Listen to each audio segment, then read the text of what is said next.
Saya pikir itu logika, bukan logika hukum. Itu kalau ada pernyataan begitu, saya minta kepada orang Termul yang menyampaikan pernyataan seperti itu, buka ulang deh. Bahkan sebaliknya ada 4 aturan yang menyatakan bahwa eksekusi atas vonis Mahkamah Agung yang terakhir itu harus dilaksanakan.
Satu hal yang perlu saya tegaskan ini ya, bahwa kedatangan kami hari ini ke Kejaksaan Agung, Gedung Bundar, ya, bukan karena kebencian kami terhadap Sylvester. Kami tidak ada urusan dengan Sylvester, ya. Urusan kami hari ini adalah dengan penegakan hukum. Kalau saudara Sylvester hari ini sedang mengajukan upaya peninjauan kembali, itu haknya beliau, yang juga kita hormati. Diterima atau tidak diterima itu kan nanti persoalan pembuktian di proses tingkat Mahkamah Agung ya, Supreme Court-nya nanti ya. Nah, jadi harapan kami adalah dengan kasus Sylvester Matutina ini, Kejaksaan Agung dalam hal ini adalah Jaksa Agung harus melakukan pembinaan, pengawasan melalui Jaksa Agung Muda Pembinaan dan Jaksa Agung Muda Pengawasan, supaya kinerja Kejaksaan Negeri Jakarta Selatan itu harus on the track lagi gitu loh. Ini kan rusak sistem hukum kita nih.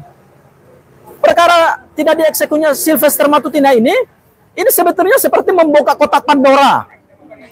Adanya kebobrokan penegakan hukum yang luar biasa gitu. Ya.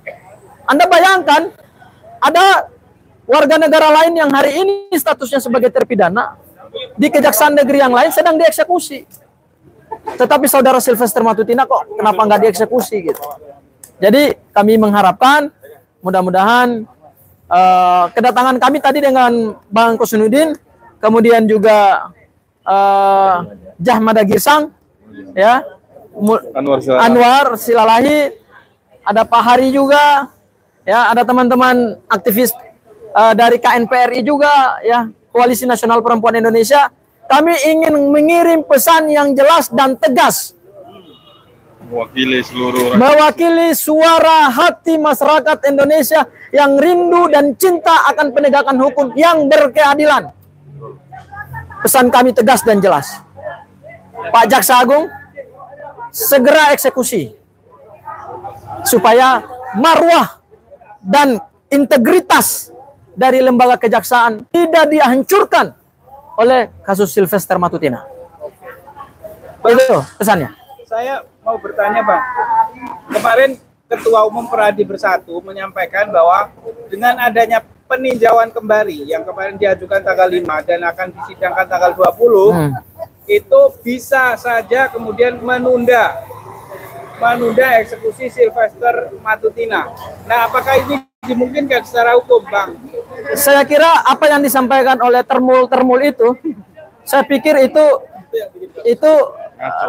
logika, bukan logika hukum. Ya, itu kalau ada pernyataan begitu, saya minta kepada orang Termul yang menyampaikan pernyataan seperti itu, buka ulang deh pasal 268 ayat 1. Ya, dan pasal 66 ayat 2 Undang-Undang Mahkamah Agung, pasal 268 ayat 1 KUHP, dan pasal 66 ayat 2 Undang-Undang Mahkamah Agung. Hai Termul, ya, jangan sesatkan publik, kasihan. Dan pernyataan-pernyataan seperti ini kan akhirnya membuat kisruh penegakan hukum kita. Malah ini membenarkan kelalaian pihak kejaksaan. Malah ini membenarkan praktek hukum yang tidak adil. Malah ini membenarkan aparat penegak hukum yang hari ini tidak menjalankan kewenangannya. Kalau mau memberikan pernyataan, monggo baca dulu pasalnya, monggo baca dulu undang-undangnya, supaya jangan kehilangan pegangan yuridis. Gitu.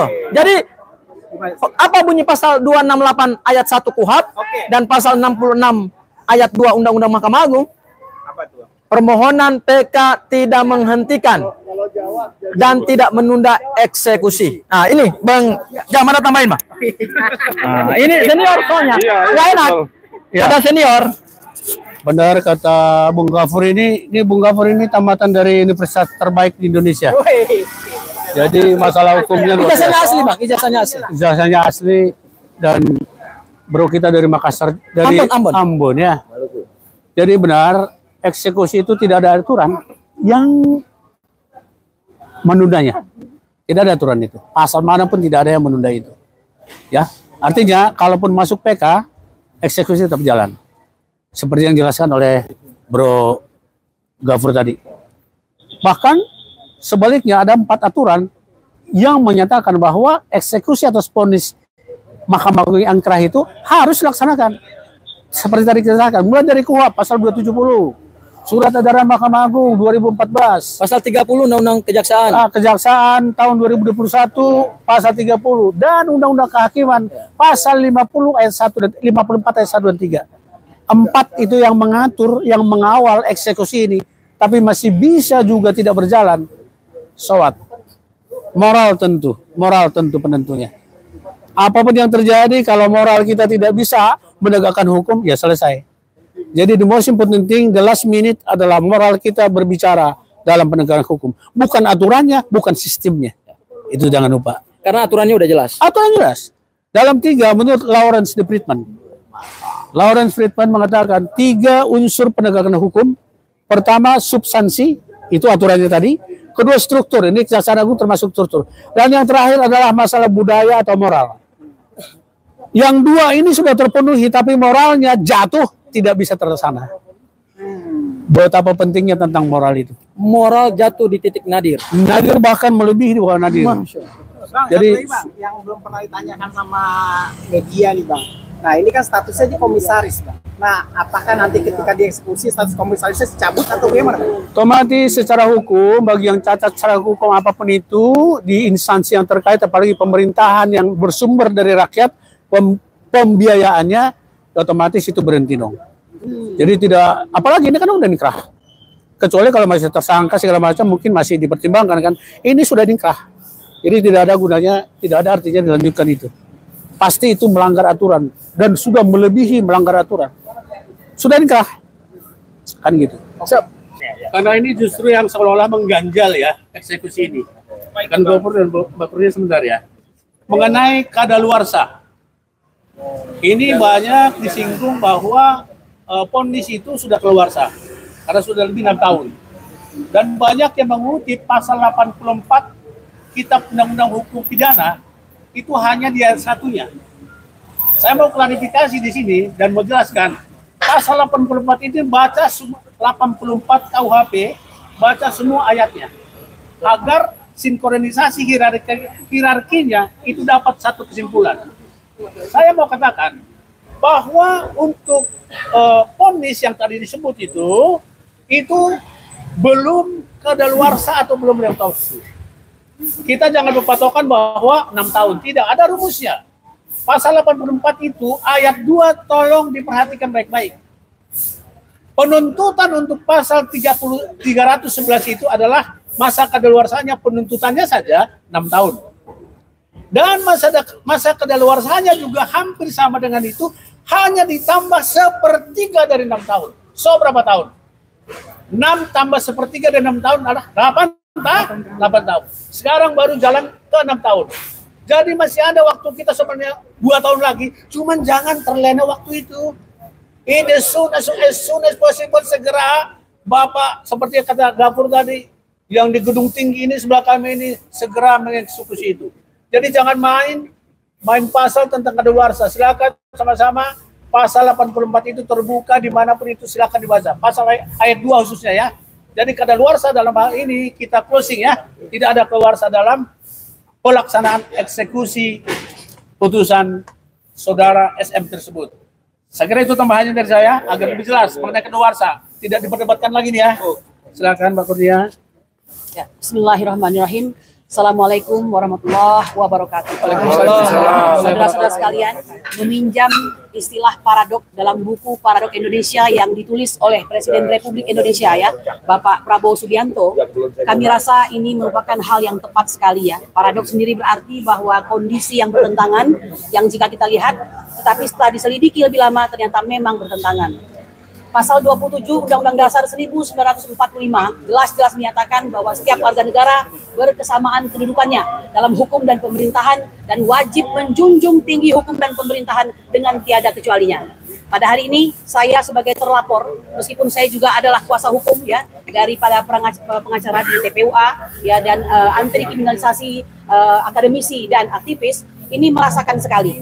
Ya perlu Anda ketahui, seperti kondisi kami ya, kami adalah aktivis TPUA yang dikejar-kejar untuk segera dinaikkan ke sidik ya, luar biasa ini, dan dalam minggu-minggu ini akan mengalami panggilan untuk diperiksa. Sementara di sisi lain ada orang yang jelas-jelas sudah berstatus sebagai tersangka, bukan tersangka, berstatus sebagai narapidana atau terpidana sejak 6 tahun yang lalu, tepatnya 20 Mei 2019, belum juga dilakukan eksekusi ya. Jadi ini sungguh suatu paradok yang luar biasa dan permainan hukum yang dipertontonkan secara telanjang. Perlu Anda ketahui, Undang-Undang PSK atau Undang-Undang Perlindungan Saksi dan Korban pasal 10 jelas menyatakan bagi mereka yang melapor, saksi, korban dan saksi dan pelaku serta orang yang melaporkan itu seharusnya terlindung dari segala tuntutan hukum dan tidak bisa dilaporkan atas laporannya untuk saat ini maupun yang akan datang. Tapi apa yang terjadi? Orang yang melaporkan yaitu TPUA dilaporkan kembali oleh Joko Widodo ya dengan serangkaian orkestrasi pelaporan oleh beberapa orang dan laporan dari saudara Joko Widodo sendiri yang akhirnya pada hari ini telah membuat kami menjadi istilahnya itu pesakitan begitu ya. Coba kita lihat kembali perkara yang ya terkena bagi Firly Bahuri.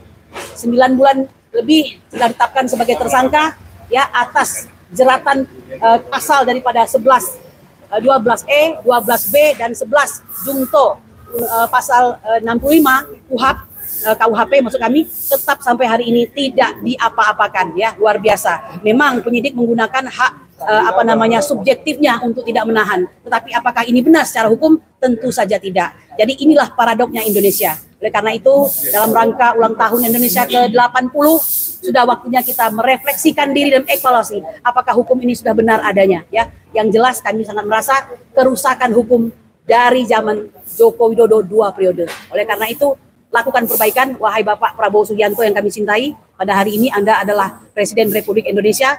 Paradok Indonesia yang Anda buat itu benar sekali, maka lakukanlah semacam perbaikan-perbaikan yang sudah selayaknya Anda perbaiki. Ya, kami berharap sebagai rakyat Indonesia, putuskanlah hubungan-hubungan yang sangat riskan dan tidak berguna dengan presiden yang lama, di mana sebenarnya kerusakan banyak terjadi pada zaman pemerintahannya yang kami rasakan sampai dengan hari ini. Saya kira demikian saja harapan kami dari orang-orang yang sedang mencari keadilan pada hari ini, agar kiranya hukum mencapai tujuannya yang salah satunya adalah kemanfaatan. Demikian, Assalamualaikum warahmatullahi wabarakatuh. Waalaikumsalam warahmatullahi wabarakatuh. Sementara jaksa melalaikan kewenangannya. Ini bisa masuk pasal 2 atau 3 Undang-Undang Tipikor. Jadi apa? Menyalahgunakan kewenangan sehingga menimbulkan kerugian keuangan negara. Kerugiannya di mana? Negara sudah bayar tapi tidak ada hasil dari kinerja. Padahal kinerja daripada eksekusi itu bagian dari output kerjaan dari kejaksaan, bukan hanya menuntut. Jaksa itu selain menuntut juga mengeksekusi. Yang lucu kalau dia hanya menuntut tidak perlu dieksekusi, ya sudah bubar aja republik ini. Itu satu hal. Yang kedua, saya juga melihat bahwa hari ini ya lembaga kejaksaan itu justru dikencingin, bahkan diberakin ya sama Sylvester Matutina. Janganlah lembaga kejaksaan mau ya dilempar kotoran oleh Sylvester Matutina dengan tidak segera mengeksekusi penjahat ini. Dia sudah terpidana. Apa sih yang mau dipertahankan dari seorang Sylvester Matutina?